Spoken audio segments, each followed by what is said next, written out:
I am an optimist, and I believe that even this crisis too will pass, will come out strong.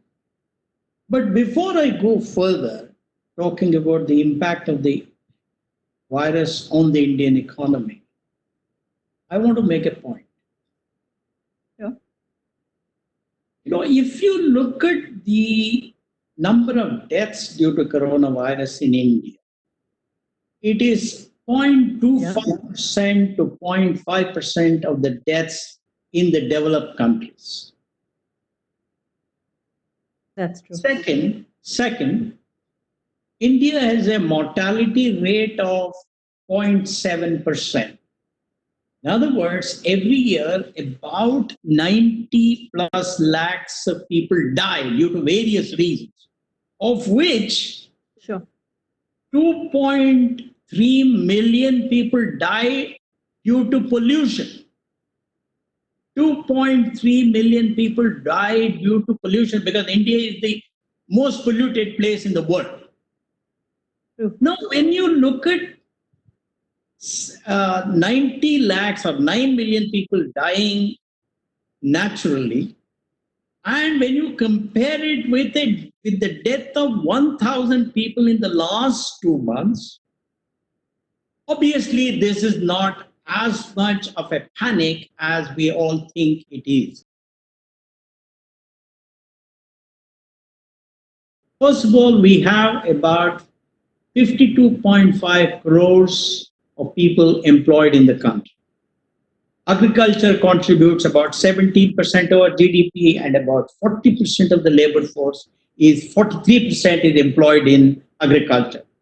Manufacturing contributes about 27.4% of our GDP, and it employs about 25.4% of the labor. Services contributes about 55% of our GDP, and it employs approximately 32% of the labor. Now, what that means is about 22.5 crores of people are employed in agriculture. About 30 crores of people are employed in manufacturing and services. Of these, about 11 crores are employed by the organized sector, private sector and public sector, and the government. Of this, 50% of the people are on contract labor in every organization, whether it is Infosys, Economic Times, etc. 50% of the lower level employees are on contract labor, and therefore they are vulnerable to quick retrenchment. The remaining 19 crores of people, I took away 11 crores, are employed in the informal and unorganized sector, or they're self-employed. A significant part of this population is likely to have lost its livelihood and will definitely do so if this continues for a long time. Of course, agriculture has not been affected as much by the pandemic because social distancing is easier there, and the pandemic has not entered rural India.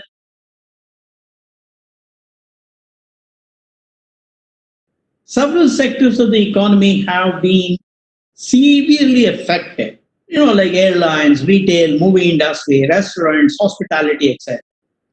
I think they will take a couple of years to recover, and they will incur huge losses. Third, most businesses have lost between 15 and 20% of their revenue. Simple, 2 months, take 2 months. The 2 months, 8% per year means 2 months is about 16%. So therefore, 15% is very, very normal or very easy to understand. What that also means is the taxes and GST collection will be impacted significantly.